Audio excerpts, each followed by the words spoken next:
Hi friends, welcome to arts and life with AI voice of Pixverse. आज मैं आप लोग को क्लास 12 एथ हिस्ट्री में से चैप्टर 5 यात्रियों के नजरिए पढ़ाऊंगा। तो चलिए शुरू करते हैं। लेके प्रभु का नाम। हमारा पहला प्रश्न यह है, किताब-उल हिंद पर एक लेख लिखिए। इसका सही उत्तर है किताब-उल हिंद अरबी एक महत्वपूर्ण ग्रंथ है जिसे 11वीं शताब्दी के प्रसिद्ध विद्वान अल-बेरूनी ने लिखा था। यह ग्रंथ भारत के समाज, धर्म, विज्ञान और संस्कृति पर गहन दृष्टि प्रदान करता है। ग्रंथ की संरचना। किताब-उल हिंद में कुल 80 अध्याय हैं जो विभिन्न विषयों पर आधारित हैं। प्रत्येक अध्याय की शुरुआत एक प्रश्न से होती है, जिसके बाद संस्कृत ग्रंथों पर आधारित विस्तृत वर्णन और अन्य संस्कृतियों के साथ तुलना की जाती है। यह शैली ग्रंथ को समझने में सहायक और आकर्षक बनाती है। मुख्य विषय वस्तु। इस ग्रंथ में निम्नलिखित विषयों पर प्रकाश डाला गया है। धर्म और दर्शन। हिंदू धर्म, वेद, पुराण और दर्शन शास्त्र के सिद्धांतों की व्याख्या। त्योहार और रीति रिवाज। हिंदू त्योहार, अनुष्ठान और सामाजिक प्रथाओं का विवरण। खगोल विज्ञान और विज्ञान, खगोल शास्त्र, गणित और अन्य वैज्ञानिक विषयों पर चर्चा। सामाजिक जीवन, वर्ण व्यवस्था, जाति व्यवस्था और सामाजिक संरचना की समीक्षा। मापतोल और मापतंत्र विज्ञान, भार, तौल और माप प्रणालियों का विश्लेषण। कला और मूर्तिकला, मूर्ति पूजा, मूर्तिकला और संबंधित कलाओं पर विचार। लेखक की दृष्टिकोण। अल-बेरूनी ने इस ग्रंथ में हिंदू समाज और संस्कृति का गहन अध्ययन प्रस्तुत किया है। उनकी निष्पक्ष और वैज्ञानिक दृष्टिकोण ने किताब-उल हिंद को एक अमूल्य स्रोत बना दिया है जो आज भी शोधकर्ताओं और विद्यार्थियों के लिए मार्गदर्शक है। हमारा दूसरा प्रश्न यह है कि इब्न बतूता और बर्नियर ने जिन दृष्टिकोणों से भारत में अपनी यात्राओं के वृत्तांत लिखे थे, उनको तुलना कीजिए तथा अंतर बताइए। सही उत्तर यह है। हेलो, नमस्ते सबको। आज हम दो मजेदार ट्रैवलर्स के अलग अलग नजरिए देखेंगे, इब्न बतूता और फ्रांसवा बर्नियर, उनके इंडिया के सफर पर। ये दोनों एक्सप्लोरर्स सदियों के अंतर पर इंडिया आए और उनके अकाउंट्स हमें सोसाइटी, कल्चर, पॉलिटिक्स और गवर्नेंस की यूनिक इंसाइट्स देते हैं। चलिए शुरू करते हैं इब्न बतूता से। वो 14वीं सदी में दिल्ली सल्तनत के टाइम पे इंडिया घूमने आए थे, जब मोहम्मद बिन तुगलक का राज था। एक मुस्लिम ट्रैवलर होने के नाते बतूता की कहानियों में इस्लामिक कल्चर और ट्रेडिशंस का ज्यादा असर दिखता है। उन्होंने इंडिया को एक रिच और डाइवर्स कल्चर, बस्लिंग ट्रेड और वाइब्रेंट रिलीजियस एक्टिविटीज वाली जगह बताया। बतूता तुगलक के दरबार में काजी यानी जज थे, इसलिए उनके डिस्क्रिप्शंस में पर्सनल एक्सपीरियंसेस और मार्केट्स, कस्टम्स और जुडिशियल सिस्टम के बारे में डिटेल्ड ऑब्जर्वेशंस मिलते हैं। अब चलते हैं 17वीं सदी में, जहां हमें मिलते हैं फ्रांसवा बर्नियर, एक फ्रेंच फिजिशियन और स्कॉलर। बर्नियर तब आए जब मुगल साम्राज्य अपने पीक पर था और बादशाह औरंगजेब का राज था। बतूता से अलग बर्नियर का नजरिया ज्यादा साइंटिफिक और क्रिटिकल था, जो उनके यूरोपियन बैकग्राउंड को रिफ्लेक्ट करता है। उन्होंने इंडिया के सोशल और इकोनॉमिक सिस्टम्स, खासकर कास्ट सिस्टम और किसानों की हालत को बारीकी से देखा। बर्नियर ने मुगल एडमिनिस्ट्रेशन की तुलना यूरोपियन एम्पायर्स से की और इसके सेंट्रलाइजेशन और ऑथोरिटेरियनिज्म की आलोचना की। तो बड़ा अंतर क्या है? बतूता का व्यू रिलीजियस और कल्चरल था, पर्सनल एनेक्डोट्स से भरा, जबकि बर्नियर का साइंटिफिक और एनालिटिकल था, सोसाइटल स्ट्रक्चर्स और गवर्नेंस पर फोकस करता हुआ। बतूता ने इंडिया की डाइवर्सिटी और प्रॉस्पेरिटी की तारीफ की, जबकि बर्नियर इसके सोशल और पॉलिटिकल सिस्टम्स के ज्यादा क्रिटिकल थे। उनके सफर सदियों और अलग अलग रूलिंग पीरियड्स से अलग हुए।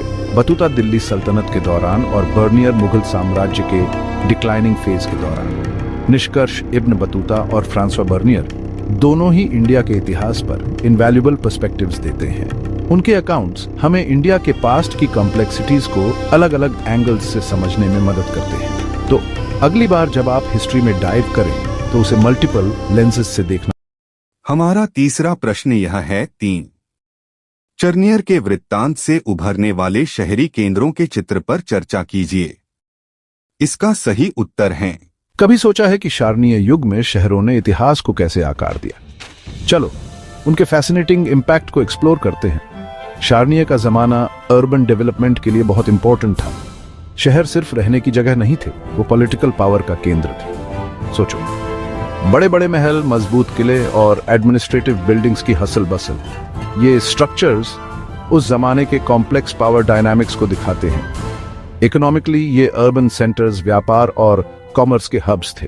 भरे हुए मार्केट्स, बिजी पोर्ट्स और ट्रेड राउट्स की पिक्चर इमेजिन करो। मर्चेंट्स और आर्टिजन्स इन शहरों में आते थे, जिससे इकोनॉमिक प्रॉस्पेरिटी और इनोवेशन बढ़ता था। लेकिन सिर्फ बिजनेस ही नहीं था। शार्निये के शहर कल्चरल और रिलीजियस एपिसेंटर्स भी थे।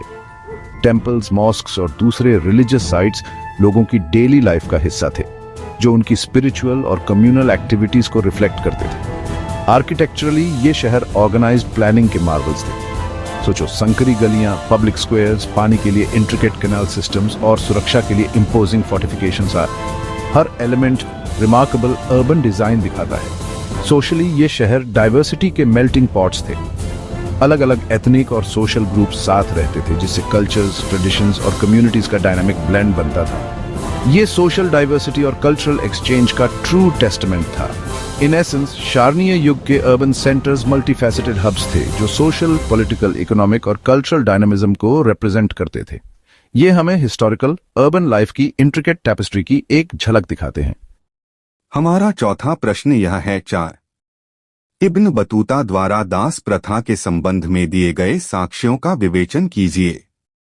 इसका सही उत्तर है। हेलो एवरीवन, आज हम बात करेंगे इब्न बतूता के बारे में, 14वीं सदी के सबसे बड़े ट्रैवलर्स में से एक। लेकिन हम सिर्फ उनके एडवेंचर्स की बात नहीं करेंगे, हम थोड़ा डार्क टॉपिक पर बात करेंगे, गुलामी। Ibn Battuta Africa, middle east और इंडिया घूमे। उनके राइटिंग्स हमें उस समय के सोशल, इकोनॉमिक और कल्चरल सीन के बारे में बताते हैं। और हाँ, इसमें स्लेवरी भी शामिल है। चलिए अफ्रीका और सेंट्रल एशिया से शुरू करते हैं। इब्न बतूता ने देखा कि वहां स्लेवरी एक बड़ा इकोनॉमिक एक्टिविटी था। गुलामों से घर का काम, खेती और दूसरे लेबर वाले काम करवाए जाते थे। हैरानी की बात है, कुछ गुलाम पढ़े लिखे भी थे और ऊंचे पदों पर भी थे, खासकर जो लड़ाई में अच्छे थे। अब इंडिया की बात करते हैं। इब्न बतूता ने सुल्तान मोहम्मद बिन तुगलक के दरबार में समय बिताया। उन्होंने देखा कि गुलाम एडमिनिस्ट्रेशन, सेना और घर के कामों में भी इंपॉर्टेंट रोल्स में थे। सुल्तान के दरबार में पावर और सर्विट्यूड दोनों थी और गुलामों को अक्सर अच्छा ट्रीटमेंट, खाना और कपड़े मिलते थे। लेकिन गुलामों का स्टेटस अलग अलग जगहों पर अलग अलग था। कुछ सोसाइटीज में उन्हें रिस्पेक्ट और राइट्स दिए जाते थे, दूसरों में उन्हें सिर्फ प्रॉपर्टी की तरह माना जाता था। इब्न बतूता के राइटिंग्स से पता चलता है कि इंडिया में मोहम्मद बिन तुगलक के समय में ज्यादातर गुलाम युद्धबंदी होते थे, जिन्हें बाद में रॉयल सर्विस में लगा दिया जाता था। और स्लेव ट्रेड की ब्रूटल रियलिटी को भी नहीं भूलना चाहिए। इब्न बतूता ने बताया कि अफ्रीका और मिडिल ईस्ट में गुलामों की खरीद फरोख्त एक बड़ा इकोनॉमिक एक्टिविटी था। गुलामों की कीमत उनके स्किल्स, हेल्थ और जेंडर पर डिपेंड करती थी। तो इब्न बतूता के ट्रैवलॉग्स हमें 14वीं सदी में स्लेवरी की एक क्लियर पिक्चर दिखाते हैं। ये उस समय के सोशल, इकोनॉमिक और पॉलिटिकल फैब्रिक में डीपली रूटेड था। उनके ऑब्जर्वेशन स्लेवरी के वाइड स्प्रेड प्रैक्टिस और इम्पैक्ट को हाईलाइट करते हैं और हमें उस समय के सोसाइटीज की कॉम्प्लेक्सिटीज को समझने में मदद करते हैं। हमारा 5वां प्रश्न यह है, सती प्रथा के कौन से तत्वों ने बर्नियर का ध्यान अपनी ओर खींचा? इसका सही उत्तर है। नमस्ते हिस्ट्री लवर्स, तैयार हो 16वीं सदी में जाने के लिए और देखने के लिए इंडिया को फ्रांसवा बर्नियर की नजर से? चलो सती की कहानी को समझते हैं। फ्रांसवा बर्नियर एक फ्रेंच ट्रैवलर 17वीं सदी में इंडिया में सती प्रथा को देखकर बहुत दुखी और परेशान हुए। सोचो, औरतें अपने पति के साथ जल जाती थीं। बर्नियर के लिए यह बहुत ही ज्यादा क्रूर और अमानवीय था। लेकिन ऐसा क्यों होता था? बर्नियर ने देखा कि औरतों पर बहुत सोसाइटल प्रेशर था। परिवार, धर्म और समाज उनको इस दुखद काम के लिए मजबूर करते थे, उनके अधिकार छीन लेते थे। उन्होंने देखा कि सती सिर्फ एक पर्सनल दुख नहीं था, बल्कि एक पब्लिक तमाशा था। लोग इकट्ठा होते थे, मानो कोई रिलीजियस फेस्टिवल हो। इस तरह से क्रूएल्टी को नॉर्मल देखना बर्नियर को बहुत बुरा लगा। अपने यूरोपियन नजरिए से बर्नियर ने सती की बहुत आलोचना की, इसे इंडियन सोसाइटी की एक बड़ी कमी बताया। उनकी राइटिंग्स ने लोगों को कल्चरल प्रैक्टिसेस के बारे में अनकंफर्टेबल ट्रूथ्स का सामना करने पर मजबूर किया।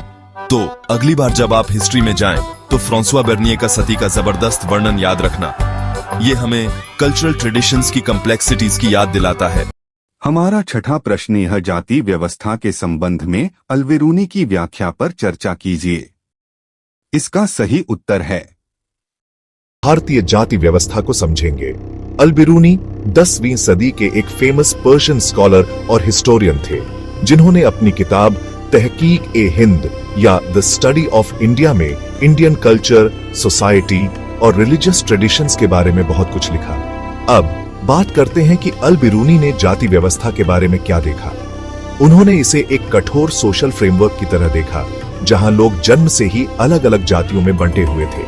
उनके हिसाब से ये डिविजन्स इतने सख्त थे कि एक व्यक्ति की जाति और सोशल रोल जन्म से ही तय हो जाती थी और जीवन भर नहीं बदल सकती थी। अल्बेरूनी ने जाति व्यवस्था में सोशल इनइक्वालिटी और डिविजन्स पर जोर दिया। उन्होंने देखा कि ऊंची जातियों को ज्यादा रिस्पेक्ट और प्रिविलेजेस मिलते थे, जबकि नीचे की जातियों, खासकर शूद्रों को नीचा समझा जाता था और उनके राइट्स सीमित थे। सोशल स्टेटस में यह भारी अंतरजाति व्यवस्था का एक इंपॉर्टेंट फीचर था जो उन्होंने ऑब्जर्व किया। दिलचस्प बात यह है कि अल्बेरूनी ने यह भी बताया कि जाति व्यवस्था का एक मजबूत रिलीजियस फाउंडेशन था। इसे रिलीजियस स्क्रिप्चर्स द्वारा सपोर्ट किया जाता था, जिसमें ब्राह्मणों को सबसे ऊपर रखा गया था। ब्राह्मणों को सुपीरियर माना जाता था क्योंकि वे रिलीजियस और एजुकेशनल एक्टिविटीज में इन्वॉल्व थे। इसके अलावा अल्बेरूनी ने मेन कास्ट्स के अंदर कई सब कास्ट्स का भी जिक्र किया, जिसने सोसाइटी को और डिवाइड कर दिया। इन इंटरनल डिविजन्स ने जाति व्यवस्था को और भी कॉम्प्लेक्स बना दिया। यह ध्यान रखना जरूरी है कि अल्बेरूनी ने जाति व्यवस्था की आलोचना नहीं की, बल्कि उन्होंने इसे एक आउटसाइडर के नजरिए से प्रेजेंट किया, इसे गहराई से समझने की कोशिश की। उन्होंने इसे इंडियन सोसाइटी की एक यूनिक कैरेक्टरिस्टिक के रूप में देखा। हमारा सातवां प्रश्न यह है कि क्या आपको लगता है कि समकालीन शहरी केंद्रों में जीवन शैली की सही जानकारी प्राप्त करने में इब्न बतूता का वृत्तांत सहायक है? अपने उत्तर के कारण दीजिए। इसका उत्तर कुछ इस प्रकार है। यार काश ये बातें मुझे 14 साल की उम्र में पता होती, ना कि 24 में। आज हम बात करेंगे कि इब्न बतूता की सफरनामा हमारी आज की सिटी लाइफ को कितना समझा सकता है या नहीं समझा सकता। देखो, इब्न बतूता का सफरनामा सुनने में तो कोई पुरानी किताब लगती है, पर असल में वो एक तरह का मिडिवल ट्रैवल ब्लॉग है। 14वीं सदी में लिखी गई ये किताबें उस जमाने के शहरों के बारे में बताती हैं।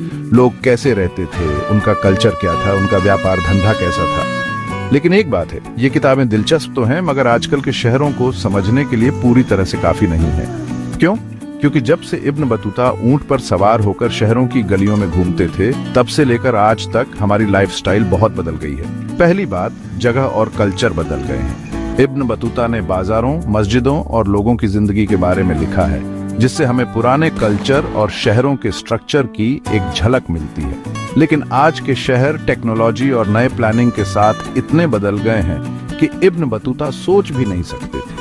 दूसरी बात, इकोनॉमी और सोशल कंडीशंस बिल्कुल अलग हैं। ग्लोबल इकोनॉमी, शहरों का बढ़ना और जिंदगी की जरूरी चीजें जैसे एजुकेशन और इंडस्ट्री 14वीं सदी से बिल्कुल अलग हैं। तीसरी बात, इब्न बतूता का नजरिया उस जमाने का था जो उनके समय की सोच को दिखाता है। आजकल के शहरों की लाइफस्टाइल को समझने के लिए हमें आज के बदलाव और सोशल चीजों को देखना होगा, जो तब से बहुत बदल गई है। तो इब्न बतूता की किताबें भले ही इतिहास का खजाना हो, लेकिन आज के शहरों में रहने के लिए वो पूरी गाइड नहीं है। पर हाँ, पढ़ने में मजा जरूर आता है।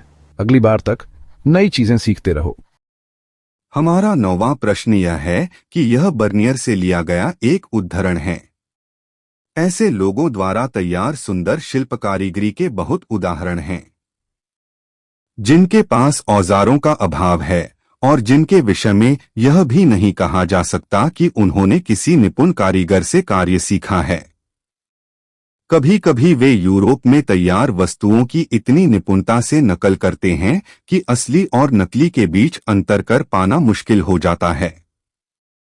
अन्य वस्तुओं में भारतीय लोग बेहतरीन बंदूकें और ऐसे सुंदर स्वर्णाभूषण चनाते हैं कि संदेह होता है कि कोई यूरोपीय स्वर्णकार कारीगरी के इन उत्कृष्ट नमूनों से बेहतर बना सकता है।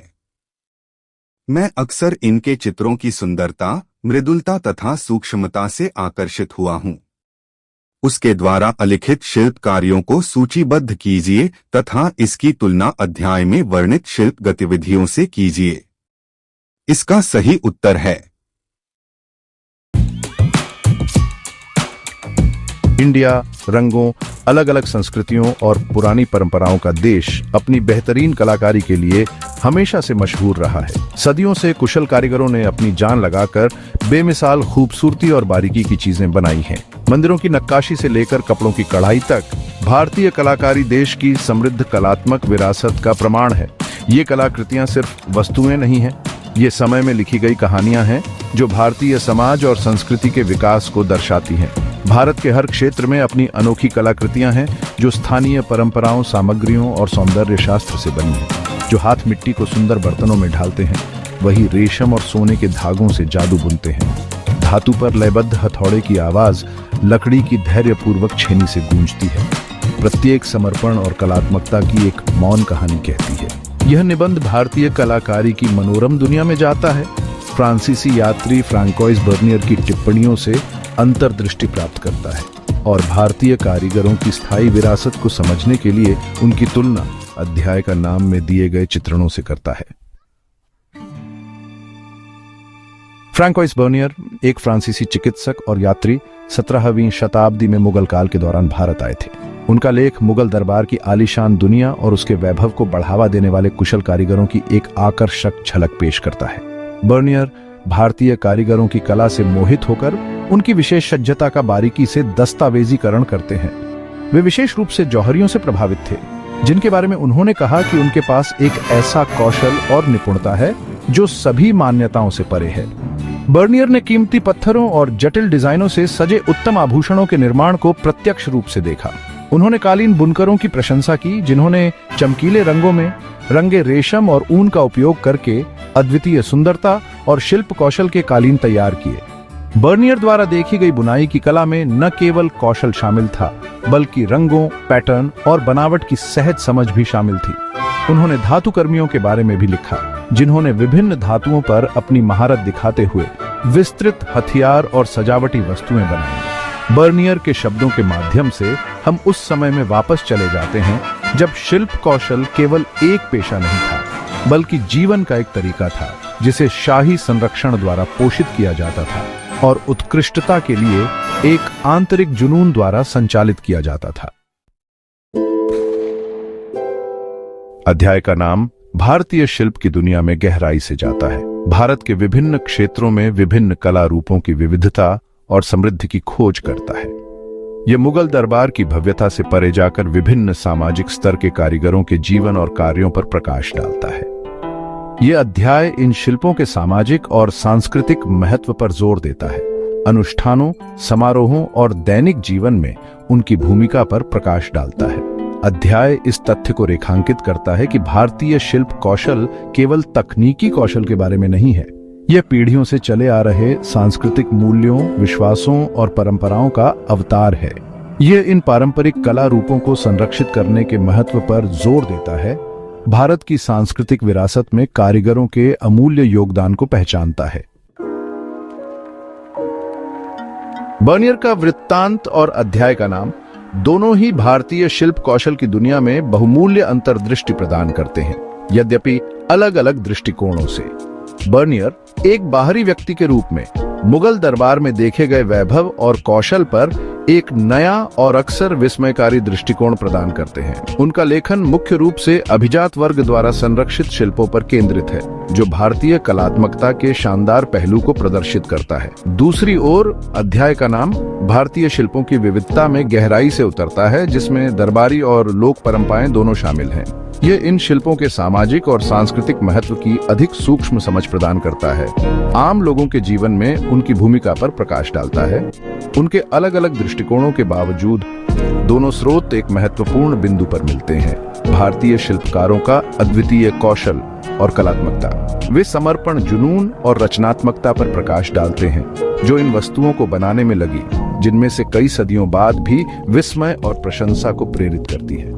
भारतीय शिल्प कौशल के लिए यह साझा प्रशंसा समय और सांस्कृतिक सीमाओं को पार करती है। भारत की कलात्मक विरासत की स्थायी विरासत को रेखांकित करती है। अरे दोस्तों सुनो, आज हम बात करेंगे ट्रेजर एनएफटीज के बारे में। ये है ट्रेजर एनएफटी, जहां आप सेलिब्रिटीज की फोटोज को एनएफटी के रूप में खरीद सकते हो। बस फोटो पर टच करो और बस खरीद हो गई। फिर एआई आता है और आपसे उसे वापस खरीद लेता है और आपको मुनाफा देता है। सोचो, RS 10,000 लगाओ और RS 30,000, RS 40,000 वापस पाओ। कमाल है ना? लेकिन ध्यान रहे, पूरी जानकारी लेना जरूरी है। ज्यादा जानकारी के लिए हमें 9060 या 960 पर फोन करो। Happy investing. कुछ एक्स्ट्रा पैसे कमाने का तरीका ढूंढ रहे हो तो राइड BNB आपके लिए कमाल का है। राइड BNB एक ऐसा नया प्लेटफॉर्म है जहां आप डिजिटल प्लॉट्स खरीद सकते हो और क्रिप्टो करेंसी, खासकर BNB में डॉलर्स कमा सकते हो। ये कैसे काम करता है? आप राइड BNB पे डिजिटल प्लॉट्स खरीदते हो। जितने ज्यादा प्लॉट्स आपके पास, उतनी ज्यादा कमाई। फिर आप अपनी कमाई को ट्रस्ट वॉलेट में ट्रांसफर कर सकते हो और किसी भी एक्सचेंज पर बेच सकते हो। मजेदार है ना? लेकिन इतना ही नहीं, अपना अकाउंट अपग्रेड करके और दूसरों को ज्वाइन करवा के आप अपनी कमाई और भी बढ़ा सकते हो। तो फिर आज ही राइड BNB कम्युनिटी ज्वाइन क्यों नहीं करते? डिजिटल इन्वेस्टमेंट्स की एक्साइटिंग दुनिया में कदम रखो और अपने पैसों का मालिक बनो। याद रखो, सिर्फ पैसे कमाना ही नहीं है, बल्कि एक अच्छी कम्युनिटी का हिस्सा बनना और सीखते रहना भी जरूरी है। अभी साइन अप करो और राइड BNB के साथ अपना सफर शुरू करो। आपका फ्यूचर सेल्फ आपको शुक्रिया कहेगा।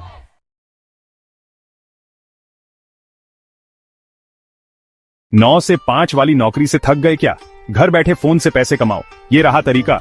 मिलिए InVideo.ai से डिजिटल क्रिएशन और YouTube ग्रोथ के लिए कमाल का चीज। प्रोफेशनल क्वालिटी के वीडियो बनाना इतना आसान कभी नहीं था दोस्तों। चाहे आप नए यूट्यूबर हो या छोटे बिजनेस वाले, InVideo.ai आपके लिए सबसे बढ़िया है। ये इतना कमाल क्यों है?